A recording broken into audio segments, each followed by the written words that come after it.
उस आदमी ने अपने मुंह में एक गोली ठूंस ली और शराब का एक घूंट पी लिया। गोलियां लेने के बाद अजीब बात यह थी कि टीवी पर कोई सिग्नल नहीं था। भाई कियांग जांच करने के लिए जल्दी से आगे बढ़े, लेकिन इसी समय उनके पीछे अचानक लाइट जल उठी। जब भाई कियांग ने मुड़कर देखा तो घर धीरे धीरे पारदर्शी हो गया और उनके सामने एक जंगल दिखाई देने लगा। भाई कियांग ने सदमे में इधर उधर देखा। जल्द ही घर पूरी तरह से गायब हो गया, लेकिन भाई कियांग पानी के तालाब में थे।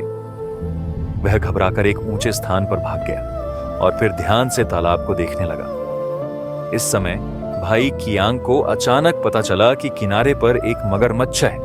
मगरमच्छ उत्सुकता से उसकी ओर आ रहा था। भाई कगियांग इतना डर गए कि वह पीछे हट गए। इस समय कवच पहने एक सैनिक अचानक प्रकट हुआ। उसने चिल्लाया कि भाई कियांग मुसीबत में है। भाई कियांग की ओर दौड़ा और सीधे भाई कियांग पर वार कर दिया, और इस चाकू ने भाई कियांग को वास्तविकता में वापस ला दिया और घर तुरंत समृद्ध हो गया। भाई कियांग बस यही सोच रहे थे कि यह महज एक भ्रम है, लेकिन जब उन्होंने अपना सिर नीचे किया तो उन्हें फर्श पर चाकू का निशान दिखा।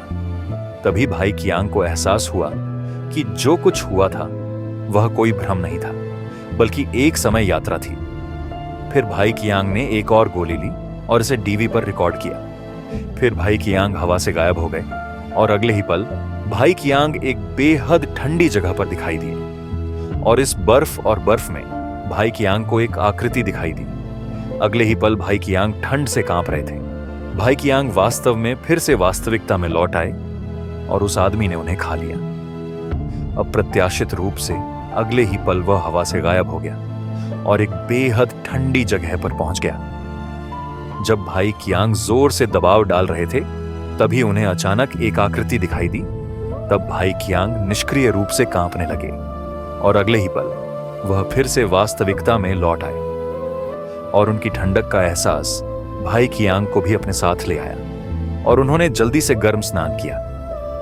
बाद में भाई कियांग ने एक और गोली ली, एक सूती कोट पहना और गर्म करने के लिए लकड़ी का एक टुकड़ा पहना, और अगले ही पल वह फिर से हवा से गायब हो गए।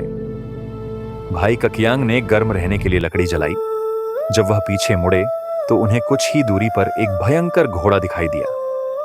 इस समय एक बूढ़ा व्यक्ति उसकी ओर चला, लेकिन भाई कियांग को अभी तक खतरे का एहसास नहीं हुआ था।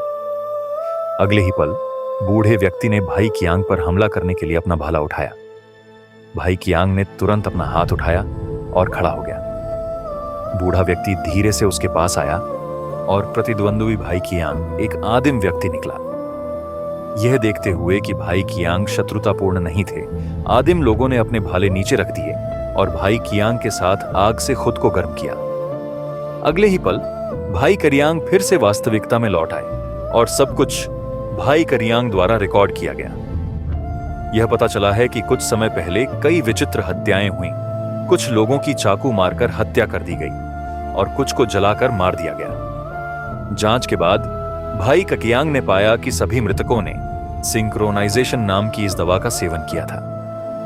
अप्रत्याशित रूप से भाई कंशियांग तीसरी बार गौजी लैब के साथ किसी और के घर पहुंचे और दो हथियारबंद लोग अचानक आए और उन्हें गोली मार दी। सौभाग्य से भाई कियांग वास्तविकता में लौट आए, लेकिन उनके कुत्ते को वापस नहीं लाया गया। इस समय भाई कदियांग को एहसास हुआ कि केवल गौजी गोलियां देकर ही वह गौजी को वापस ला सकते हैं। इसके तुरंत बाद भाई कियांग को पता चला कि उनके दोस्त की बेटी गोलियां लेने के बाद गायब हो गई है। इसलिए भाई कियांग ने अपने दोस्त को उसकी बेटी को ढूंढने में मदद करने का फैसला किया।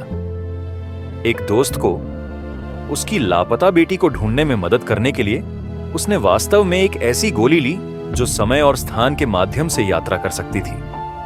अगले ही सेकंड में भाई कियांग अपने दोस्तों की हैरान आंखों से गायब हो गए। इस समय भाई कियांग ने एक युद्धग्रस्त स्थान की यात्रा की और एक तोप का गोला भाई कियांग पर लगभग लग गया। भाई कतियांग जल्दी से खाई में छिप गए, लेकिन खाई लाशों से भरी हुई थी। भाई कदियांग ने चढ़ाई करते समय अपने दोस्त की बेटी का नाम जियाओमी बताया। भाई कदियांग को सौभाग्य से जियाओमी मिल गई और उसने उसे वापस ले जाने का फैसला किया। उसने एक गोली निकाली और ज्याओमी को इसे लेने के लिए कहा, केवल इस जादुई गोली को लेने के लिए, तभी हम दोबारा यात्रा कर सकते हैं। लेकिन ज्याओमी को अचानक पता चला कि भाई कियांग ने कोई दवा नहीं ली है और इस समय भाई कियांग के पास कोई दवा नहीं थी। इस समय गोले की आवाज बंद हो गई और दोनों जल्दी से उस स्थान पर चले गए जहां भाई कियांग अभी अभी आए थे। जैसे ही वे पहुंचे, उन्हें कुछ ही दूरी पर एक आकृति मिली। दूसरे पक्ष ने वास्तव में सोचा कि भाई कियांग एक थे काला गुलाम और उन दोनों को मारना चाहता था। भाई का कियांग ने पहले ज्याओमी को न बोलने के लिए कहा और फिर उसके सामने आत्मसमर्पण कर दिया और स्वीकार किया कि वह उसका गुलाम था। यह देखकर दूसरा पक्ष थोड़ा मुस्कुराया और फिर भाई कियांग को घुटने टेकने के लिए कहा। इस समय ज्याओमी अचानक गायब हो गई। अगले ही पल उस आदमी का कदम बारूदी सुरंग पर पड़ा और उसके टुकड़े टुकड़े हो गए। ज्याओमी सफलतापूर्वक वास्तविकता में लौट आए, लेकिन भाई कदियांग हमेशा के लिए यहीं रह गए।